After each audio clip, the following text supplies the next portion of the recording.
I'm doing great, Northern. I appreciate you having me on the show, man. Well, absolutely, man. Let's go. Let's break down some stats here. You are number 40 overall in the world for activity. You're number two with the MP5, and it's a very short list. You're top 100 in the world in five other categories. You're a level 860 player. What is it about AIM that you like so much? I absolutely love the fast-paced action. I love not having to put a lot of effort into getting into the game. The loadout, sure, we can pick and choose. That's fine. And it took me a long time to get to that point where I realized what button to press. But even at that rate, you're fully kitted out. Just jump in the game, play, run and gun it, and it's just a blast. Now, Absolutely, I couldn't agree more. One of the main draws for me was that you do just jump right in and it's instant action. So let's talk about some of your favorites. Now, you have mentioned to me that right now, currently your favorite is Sample. What yes. is it? What is it about Sample? I think I know, especially based on the way you play the game, what it is you like about it. But you tell me, what is it about Sample that currently has you kind of jacked to play that map? If there's any map in the entire game, that fits the bill for everything I love about it. It's fast paced. Um, you, you just keep moving so fast. I think I've seen the highest scores in that particular map. Now, don't get me wrong, Blizzard's great, like Blizzard, but there's certain opportunities in Sandbowl. And honestly, let's face it, on a winter day, and I know you're in Michigan, I think you told me. I've heard you say before, and on those days, it's nice to see the sun, even if it's not sunny outside. I couldn't agree more. I think Sandbowl has a high potential for violence. I think it gets to be very chaotic with the amount of people that get shot going around the corner and the amount of grenades and spare weapons you can scoop up and throw into the chaos. Yeah, yeah, accidentally picking up a rifle on my end sometimes. So rarely you'll see me shoot an AK-47 or an M4 by accident, just because I lost my MP5 due to a glitch, and then hit the wrong button at the right time and pick something up. So And away you go. All right. Now, when I asked you about your style of play, you said right away that you're aggressive stealth. Now, those seem to be contrary approaches to the game. What did you mean by aggressive stealth? my goal since the very beginning was always to make it to the opponent's spawn, and not for camping purposes. I know we all joke in the game about that when it comes to newbies, especially, or people who just like to complain a lot. Maybe they need to work on their skills a little bit more, that sort of thing. But my idea was, how good are you at a point if you can make it all the way across the map? And at that point in time, my main thing was, I'm not a high scorer typically, Mhm. but my idea was I want people checking behind their back before they leave their spawn. That was kind of my idea. I want to be the chaos agent a little bit. So the goal wasn't so much get back there and constantly get kills. It was get people thinking about where's the hog at all times. That's right. So the stealthy aspect and the aggressive mix with that, they blend well because you might leave some players completely alone on your way over there. You Mhm. want to give yourself away, and you know you've already spent about 30 seconds, and you don't want to waste a run. So yeah, definitely. That's interesting, and I think and I would the first question that comes to mind is if you're going for stealthy, is the MP5 really the best weapon for that? Because I think of that as a pretty high volume, high sound weapon. I mean that's got that pistol pop to it every time you come around a corner. Is that a good stealth weapon? I think lately, it's one of those I've been working on my aim with. And Okay. what I've figured out, and I've always kind of been my mantra with these types of games, you can run anything you want as long as you get good at it. And Fair so enough. lately, it's been my aim that I've been focused on. So I can accomplish that better now. And I've Mhm. had plenty of help along the way. I've had some tips, in fact. Um, uh, by myself, turns out, is a coach Okay. for skills. He And he he reviewed my footage. so he reviewed it and gave you some pointers on how to be better. Yeah, about maybe a month ago, I took those pointers and I went and I focused on everything he talked about. And when I was in gameplay, I kept going, okay, always watching, watch your peekaboos. He let me know that my peekaboos were too confident. with the MP5. He also let me know about its range and effectiveness. I have to be careful when it comes to M4s, especially FAMAS. You know that everybody's talking about that. But with his help and assessment and just all that focused training, I upped my game big time for sure. Outstanding. And I want to circle back to using a coach to highlight specific aspects of your game because that's very interesting. But one thing that I asked you as a new question, and you responded, and I did not see this response coming, was when I said, what do you need to work on, or what do you think you need to work on to improve your game? And you said the flashbang. Yeah. Now, when I started this game, and this is, I promise you, you'll get a chance to talk, but I got to do a little something here. No one used the flashbang. It was a weapon that didn't cause death, so it was thought of as a throwaway weapon. Now I'm seeing players like CPA Amber, other players starting to use that Okay. flashbang strategically. And Mhm. I'm interested to hear your take on how you might want to start using it strategically. Absolutely. It's an important tool, I think. And the reason is it kind of takes me back to my paintball days a little bit. Mhm. When I got shot by a certain paintball marker, I knew I wanted that marker. Mhm. My weakness is the flashbang. You can get Rusty Hog with that just about any time you want if you're good with it. And I Okay. will know that too, by the way, because when your brain has to focus on what was there and maybe where things are moving, so you're calculating as you're going. Mhm. Now I start firing in the dark out of nowhere. And so I Yeah. know how effective it can be. So what I would like to do at some point, if I feel confident enough, is train at that so that, like you said, be tactical with it at the right moment. I've been doing similar things with the regular grenades, Mhm. and it's been very effective. Sometimes it depends on after you pull the pin, how long you hold it. You can time it out a little. Placement. Sometimes a light toss over a box so nobody notices. And they're just right. They're standing there. And Oh what yeah. happened? So Oh I yeah. think the flash could really play into that. I would agree with that. And I think that as people begin to use it in the right environment, it'll become even more lethal. The other day, I had a 100 level person drop one into spawn. So everybody came in and they were, and he just walked through and hosed everybody, walked right out. It was actually pretty impressive. Let's shift gears here a little bit. Yeah.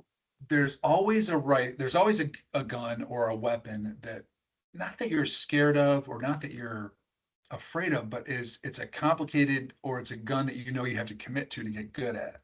And you threw one out for me that you felt you're not ready for yet or you haven't touched. Sniper rifle. Now you're a Yeah. hell of a shot. You're a hell of a shot. I can pull up your statistics. You can drop a person from long distance with an MP5. What is it about the sniper rifle? I don't like scopes. Um, they shut off You're an the, iron sight guy. yeah, they shut off the rest of the world. Okay. As far as I'm concerned. And then Okay. if I'm not mistaken, now that's how little I've ever touched a sniper rifle. You have to, isn't that a single shot? Single Don't you shot, have and you to, got to. you have to bolt action it every time? Yeah. Yeah, no, thank you. I like semi. There's a reason. That's a reason why we progressed a little bit. Mhm. The semi-auto works great for me. Okay. And but sniper also. Here's the last thing. I don't like to sit still. Now, on the other hand, Stealthy aggressive, constant movement, right? that's part of the fun. I might not be a high scorer in rounds a lot of times, but my main fun, and that's what we're here for. Like we all keep saying all the time, I hear it everywhere. But that's where my fun is. That's where my fun place is. Just constantly moving forward, hopefully getting the drop on somebody when they least suspect it. Let's talk about constantly moving forward because as I've Yeah. progressed in the game, I've gotten away from I'm going straight for spawn, nothing's going to stop me. You talk about letting people pass you, you talk about Yeah. maybe not making a direct run straight into enemy hands. I think a lot of the very effective players can kind of dance around that middle area and be Hmm. someone who kind of is at the front but isn't pushing too far. Do you see yourself becoming one of those types of players? Is that the Uh, goal? um, the goal, not necessarily, not originally. I'm going to say this, Northern. Tournament style play versus rec play. Big difference. Yes. Somebody like me did terrible at aim map in tournaments right off the bat doing rec play style play. Okay. Tournament play taught me a whole different style. Play it tighter, be more on point. Maybe I kind of sit back a little even. Tournament play is a different beast entirely. I would definitely agree with that. Before we break, I want to make sure that we talk a little bit about the hog away from it. Now, you and I have talked many times in matches. I know a little bit about you as a person, but let's just break this down. What do you do for fun when you're not on aim, locking and loading? What do you do away from the game? What do you do for fun? I do enjoy bicycling on occasion. Really kind of got into it this last season for a while. It was a nice way to get outside, be healthy, get a little exercise, but also a little adventure riding, you know. We got some of those great trail rails, as they call them. Just about everywhere in America has them now. In fact, I think they're even trying to make sure they can like connect them all the way across the country. In fact, but I've done some of that. You know, 20-mile ride is nothing after I've kind of done a little something. I load up on some snacks and make sure I have plenty of water, and it's good, clean fun for sure. Outside of that, professionally, I'm a cook, but it's also a passion. So when I come home, I bring that passion home as well. Sometimes the best test kitchen is your home kitchen, Mhm. yeah, for recipes and stuff. And my work does promote that we actually bring ideas to the table, Okay. and we're fortunate enough to do some real home cooking there too. Well, that I guess leads into the last question I have before Yeah, we break for commercial, which is I'm always impressed with chefs. Was the hog aspect, was that a nod to your chef days? Do you excel at pork products, or where did Rusty Hog come from? I figured this question might pop up, Sure. and I've seen your previous interviews and might have to get you a picture of this, but there's actually, there's these old brass hangings for walls Mhm. in the shapes of animals. Okay. Found one at a garage sale, and it was a hog, and of course it was tarnished. Okay. And so I've always held on to it ever since then. It's kind of been like something I hang in my apartment somewhere. And so it's Rusty Hog this and Rusty Hog that here and there. It's kind of That's been an too cool. inspiration. That's awesome. Yeah, Send me a picture of that. I want to make sure that goes in the interview. Folks, absolutely. we're gonna be back with more with Rusty Hog right after this. Everybody stay tuned. Folks, we are back with the hog. Rusty Hog, how you doing? Great. Good to see you Okay. again. Good to see you. This is the fun part of the interview. This is where we get away from the scripted questions. We get into some hypotheticals. Now, I gave you some situations, and based on your knowledge and your experience with the game, I'm just going to ask you for your opinions. Okay. So, the first one I said is you had to go one on one with someone. Who would you pick and why? And you answered right away. Go ahead. Who was your first number one pick?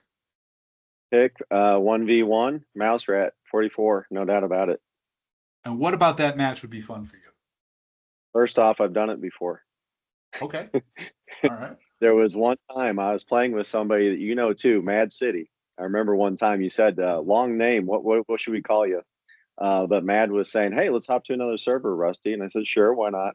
And then all of a sudden, I was a little late to the party, so to speak, and I heard a voice out of nowhere say, "Oh, 1v1. This is going to be interesting." To which I thought to myself, "Okay." Then I said, "Yes, I think it will be." So I went Okay. ahead and stayed. Me and Mouse Rat went toe to toe in aim, Oh, an aim. and Okay. And what was yeah, the result? Was it a bloodbath or what happened? I think honestly, it was pretty well evenly matched for the most part, and I think I surprised him a few times. And Okay. also, one of the first times I went up against one of my heroes out there, one of the highest heavy hitters I knew, and said, "Oh wow, first off, you wanted to play me 1v1. Mhm. Second off, okay, I did pretty well." Okay. It's a completely different game when you're doing that one-on-one, but I'm glad that you and Mouse Rat had that experience. That sounds It was good. great. Now, that brings up the next one. I said, now, based on the rankings, who do you think would give you a good run for your money in a 1v1? And you said Sir Richard 1223. What is it about Sir Richard's game that you think would make a good match? Richard is steady, rock solid. He knows his abilities and he plays them to the best. And I know he can get on point with his shots, no doubt about it. He's got some spots he likes to hide in. He'll surprise you now and again. Based on rankings alone is kind of what I was mostly looking at. And honestly, when I look at the both of us, I was kind of like, wow, we really, I mean, not only are we right there with each other in the rankings on the leaderboard, but also when you look at the other ones down below, we're pretty close on a lot of things. It, Activity in America, I believe, all kinds of stuff. a tight grouping. Okay. Yeah. I've played with Sir Richard a number of times. Not a heavy talker, but No, goes about his business and has certainly put me in the ground more than a fair share of times. he's one of my So, friends from the early days of my playing for sure. I've known him for what seems like a really long time now. So I always go in there and just say, "Hey, Rich, how's it going? Good to see you, pal." I don't know if anybody that's else great. calls him Rich, but Oh, I always put the sir on it. He's killed, like I said, he's killed me too many times. Let's talk about your peers. You, when I said to you, tell me about your peers, you immediately thought style of play. yeah. There's a lot of different factors someone can take on in determining who they think their peers are. Now, you mentioned some really good players, some players I know pretty well. Sneaky Brit, Rat King 227, Jay Dashla, Mouse Rat, again, great one, and then the Wolf, Wise Wolf. So, what is it about this peer group? Is it you focused on style of play? Do you define that with all these people? Do you feel that they all approach the game the same way you do? I think we all fill a similar role. Mhm. I think we all have our own style and we may go about that a little different. There's some of us that are closer to each other in style than others, but what really made me focus on that was I always get a smile on my face with the takes one to know one vibe. And so when you play that same style and you're in the same match together, you kind of know the lanes people choose. You kind of know where they're probably likely to go. And so it creates some very interesting toe to toe situations occasionally. Gallery would be one of them. We like to go to the bar, a lot of us. We love to run through the bar. Forget about containers. I mean, that's the bread and butter for all these players, I'm sure. Now, Wise Wolf in particular, I think he's when I saw his interview with you, Mhm. I took some pointers from that and started kind of stopping and taking in smelling the roses, so to speak, a little bit. Focus a little more methodically on taking out that player here, looking over this direction, maybe just not giving a heads up with an early shot and taking somebody out there. So I've taken some cues from these players too. That's the other thing. J Dash, forget about it. Mags all day long. I wouldn't say that some of these people I would say would easily make who I would aspire to also, Mhm. but being in the same style of play, I mean, we're always gonna ended up getting the best of each other at some point because that's just how Absolutely. we are. We're It's your peer group. I love it. Let's talk about tournaments.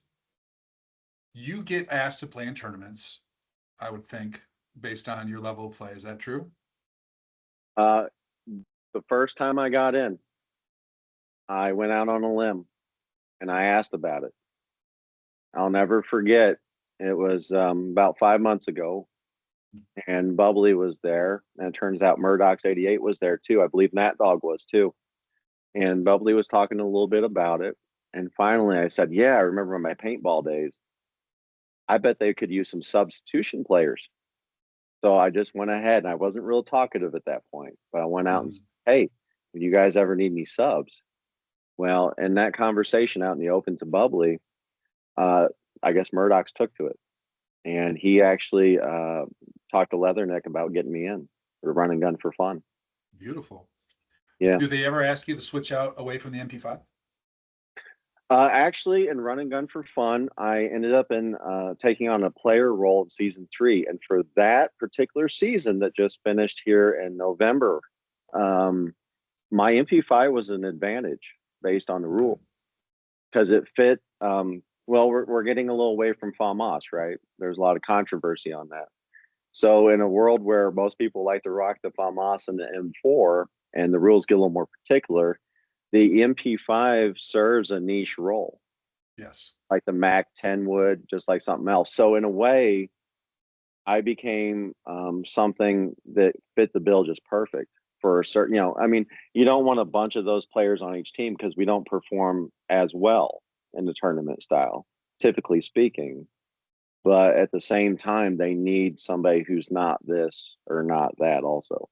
Well, I think every team needs a glue guy. Every team needs someone whose approach is a little bit different. You don't want everybody playing out of the same playbook. I think having different approaches, different guns can help your team overall. Can I mention one other thing about that? Of course, absolutely. Grenades. This was my introduction into being a grenadier. And how was that? Um, okay, overall, it's been a huge boost to my gameplay overall. And it was Oops that mentioned to me in Rec Play one time about, yeah, something about the tournaments and grenades. You kind of take that away from an MP5 player, and there goes half our strength. He's like, there goes a lot of our strength. So when I found out, I don't think a lot of people like being grenadier too much, and I kind of know why. There's some things about it. It can be a little dangerous, especially when you're in that kind of your play area, Yeah. all that. But I really took to it so much so that in the other tournament I joined, the AMXR Showdown, I went ahead and took that role in that as well. Interesting. Yeah. I have gotten to the point with grenades in regular matches where I use them for grudges, where I can toss them over buildings, toss them across map, all in an effort to kill whoever killed me. The grenadier role in a specific match, I think, would be a little bit more targeted, a little more specific. So definitely something we want to kind of circle back to. But before we do that, we're going to take another break. And when we come back, we're going to hit the hog with some hypotheticals. Everybody stay tuned. We've got more with Rusty Hog and Northern Savage when we come back.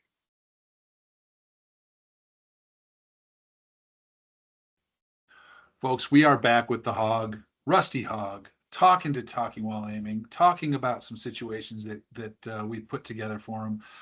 Hog, I gave you a hypothetical. I said, give me a 2-on-2 match, give me a map.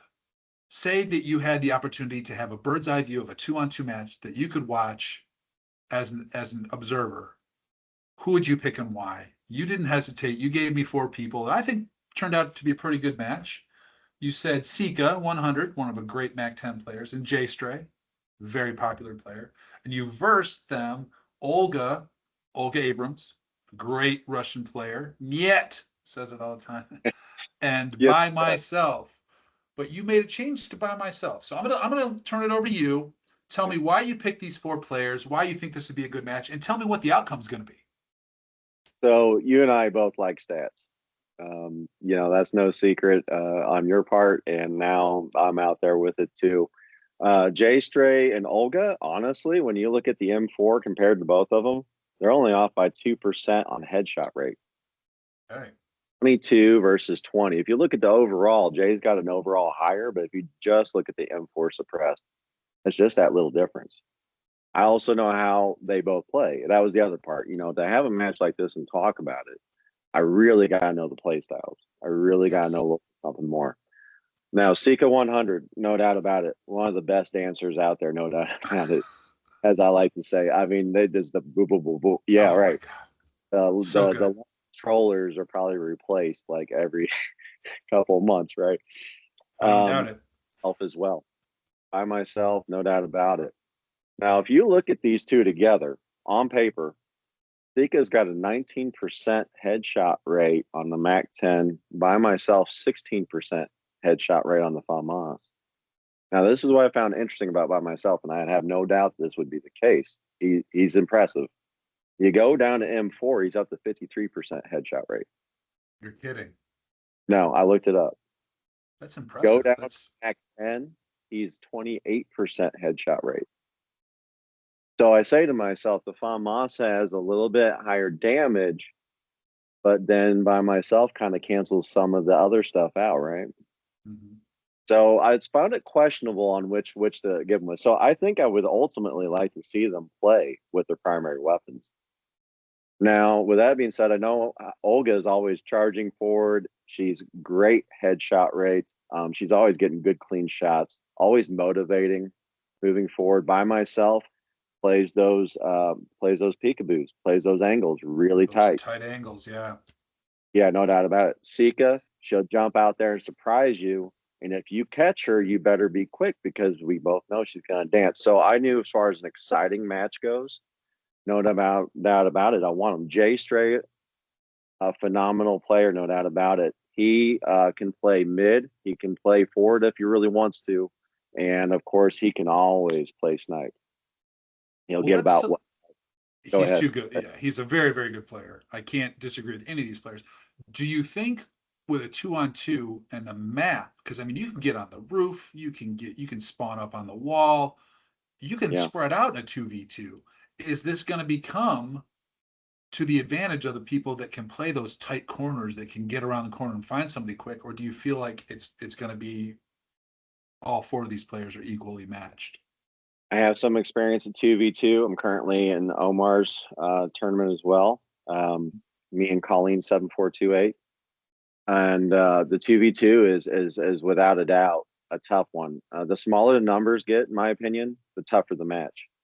It's not quite hide and seek, but you're gonna have to look a little bit. And sometimes I've done my sharpest shooting in 2v2. And so that's where I see an M4 player versus M4 being an all around utility gun coming into play. So you can go ahead and play all those positions. People like By Myself and Sika, and I every so often can dance a little bit like them. As a match, I want to see a lot of excitement. I want to see a lot of fast paced action. I know those two can deliver now without a doubt. Can't argue that they would be able to deliver on that. I think one of the key things about these matchups is people coming in and really kind of showing, hey, I can play this game. I can do any kind of style you need me to do. And you picked four that I personally think are outstanding. I have played with Olga a number of times. Jay Stray, probably one of the first players I really got to know in this match. I've seen By Myself put up ridiculous numbers, and Sika is ridiculously consistent. I mean, constantly the top shooter in whatever match she's in. So great matchup, great hypothetical for our first hypothetical situation. Let's give a round of applause to Rusty. Thank you for putting together such a good one. Thank you. Absolutely. Now I got one for you that all I need from you is an answer on who you think would win. So this is again, I know the answer because I crunched the data with my AI, but I'm gonna want your take on things. So to do this, folks, all I did was I pulled up Rusty Hog's profile on the overall activity level, and then I picked players around him that he knows well. I Oh put him in a boy. two and I put him in a 2-on-2 situation. And all I want from you is, hey, who do you think would win? Okay. By the way, you never did tell me who do you think would win versus when we talked Olga and By Myself versus Jay Stray and Sika. Did you pick a winner in that one? I didn't pick a winner in that. And this is where the tough hitting questions are coming, no doubt about it. I have to say, overall, it's going to be a real tight match. It's going to be tied at certain points, and then it's going to kind of go up by 5 and go down by 6 for the teams here and there. You're going to see it bounce around a lot. Right. I think what it's going to come down to is an endurance for sure. Who can hold out the longest in that one? But I think ultimately, I think Jay posts some numbers. Um, if he's backing up Sika, I think ultimately they may go ahead and eke out a win about maybe by 3 or 4 points. You heard it here first, folks. Rusty Hog proclaims Sika and Jay Stray as the team to beat in a 2-on-2. I love it. Now I've got a 2-on-2 for you that you may not have advanced knowledge of. So this is just going to be gut reaction, just going to be for fun. I want you to go and tell me who you think in a sand bowl match. Who would you take? Would you take Ken LS33, rocking the R90, which he's known for, or the FAMAS, your choice, and Gab 007 working the MAC 10, which he's got a killer headshot raking with, versus Krillo, M4 suppressed, dominate, And King Dirt Dig, when he steps in with the M4 suppressed, also killer. So I'm going to say Ken LS33, R90, Gab 007, Mac 10 versus Krillo and Dirt Dig, both rocking the M4 in Sand Bowl. Who do you got? M4 is as tough to beat as an all-arounder, no doubt about it. And then those two fellas' hands, true professionals, no doubt about it. King Dirt Dig has the tournament experience. I know Cirillo doesn't. Um, Gab performs amazing. She climbs that leaderboard daily. Great player, great player. Killed me a lot. Ken, I can't name a day where we're not at least even Stevens if he doesn't rock me every once in a while for sure. Mhm. Definitely giving the edge to Gab and Ken. And Sandbowl, I can see it. Too many tight corners. Those full auto weapons, great use. If we were to shift gears and say container, would you change your answer? I think the M4 could win the day if the fellas post up some good sniping positions. Sneaking with a lot of maybe if Gab and Ken were sneaking around quite a bit, they could evade that and get behind them. And like you say, the fast amount of rounds. But as far that's a fairly large map as well. It's that Absolutely. distance shooting might win the day. I can't disagree. I gotta say, I think it would be great because King Dirt Dig is one of the king talkers, and Krillo won't say anything hardly ever. I think that could be a lot of fun putting them on Maybe, the same team together. huh? uh, Okay, folks, we are talking to Rusty Hog. We are throwing hypothetical situations at him left and right. He's knocking them out of the park. Believe it or not, Hog, I only have one question left. This one is again based on statistics, but I want to get your take on things. Okay. okay. This is a straight up comparison on headshot percentage for grenades. Oh boy. Do you know your headshot percentage for grenades? No, I do not. Okay, then this is going to be fun. I'm putting you versus me, grenades, headshot. Who you got? I've seen you practice lately. You've been doing it. I also know myself well enough to know. Is it just 1v1? It's all I'm saying is you guess who has the better percentage. Okay. I'm gonna go ahead and get over to you. Finally a game I can win at. Believe it or not, folks, I mean it's hard to throw a grenade at some. I don't know what a grenade headshot exactly would be. I guess it's you chuck it and it blows the person's head off, I guess. But yeah, I'm currently at 12% and you're currently at 2%. So we will give that to the Savage. It is the one area where I'm beating Rusty Hog in aim because otherwise he's dominating me. Folks, we'll be back with our last section with the Hog right after this. Stay tuned.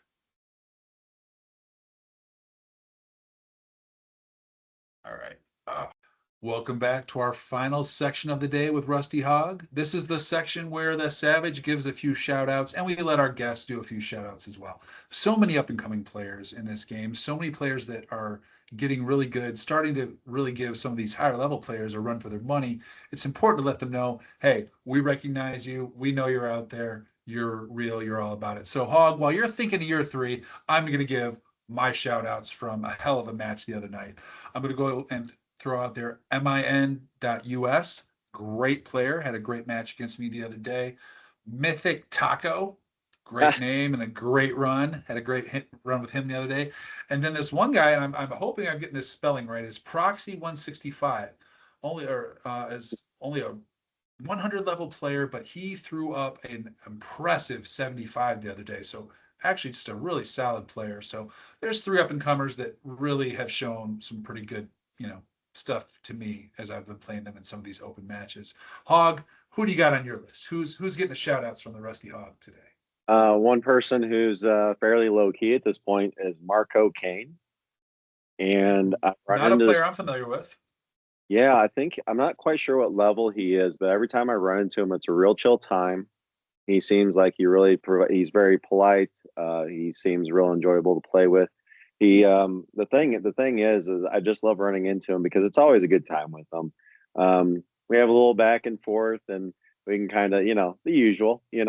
Yeah. And also, sorry, go ahead. I was just going to throw out the next one, who's your next person? Oh, gotcha. Dark Nibs, also known as Arkham Nightmare now, just recently changed his name. He's really obsessed with the Heath Ledger Joker at the moment, but God love him. He's really shooting well. We always have a good back and forth. I think he's at that point where he's kind of getting over. He could almost start playing like a newbie tournament or the regular tournament, even. No doubt about it. Okay. Well, you've got two. You got one last. You got one left. Who are you giving a shout out to? Now, this person is not exactly a newbie as far as I'm concerned, not really an up and comer per se, but her level is at a place where some people might say, hey, why isn't she on the leaderboard? But I have to give a real shout out to Raven 8087. She's Okay. just an amazing all around player, no doubt about it. She can snipe, she can play mid. She does get sneaky every once in a while. But I know when she's on my team, I always feel safe. I got some good backup for sure, some coverage, no doubt about it. When you play on a team with someone and you feel better about your chances because you know they're not going to freestyle, they're not going to do something to jeopardize the team, Yeah. that says something about the player, I would say. Yeah, she's got great communication. Even in rec play, she'll say, "Hey, Rusty, watch out on your left around that box on the aim map, for instance, or something." I just know, you know, it's amazing what a player can do when they feel more comfortable and secure with the fire that's being laid down. Okay. I couldn't agree more. You got some great shout outs. Folks, I have thoroughly enjoyed having the Hog stop by talking while aiming. Hog, hopefully we'll have you back soon. Hopefully you're willing to do a few guest commentator, few hypothetical situations thrown your way. I've enjoyed having you. Thanks for stopping by talking while aiming. Thanks, Northern. Pleasure, my friend. Happy you had me. Folks, it's been great, man. We hopefully we'll have you on soon. My goal is to start having panels, things where we can have people come on and throw out their opinions. I think you'd be great at that. So, everybody, let's give it up for the Hog. Thanks, Hog. Thanks, everyone. And you're done. Hey guys, Northern Savage here. If you made it this far, then obviously you like the content. Please smash that like and subscribe button so we can keep building up those content lists and doing all the fun stuff you like us to do. So, hey, smash that, do that thing that you're supposed to do. I don't know. I'm still figuring all this stuff out, but thanks.